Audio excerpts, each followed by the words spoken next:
వాస్తవానికి ఈ లోకం పరిస్థితులు ఎలాగున్నాయి? ఎడారి అండి. ఎన్నో దొరుకుతాయి అనుకుంటే దొరకవు. వాస్తవంగా చూస్తే మేము ఎన్నో ఆశిస్తూ ఉంటామండి. వాస్తవంగా మీరు ఎన్ని దొరుకుతున్నాయి? ఎంత ప్రయాసపడినా సరే దప్పికి తీరదు. ఈ ఎడారిలో ఉన్నవాడు దప్పికి తీరదండి. దప్పికి కూడా తీరదు. వాస్తవ పరిస్థితి అదే ఆయన మాట్లాడుతున్నారు. రాతి కొండలోంచి వారి కొరకు ఆయన నీళ్లు ఉపక చేసెను. హల్లెలూయా.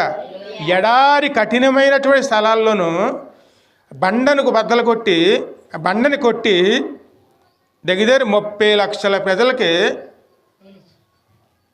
వాళ్ళు 40 సంవత్సరాలు కూడాను తాగటానికి నీరిచ్చారండి.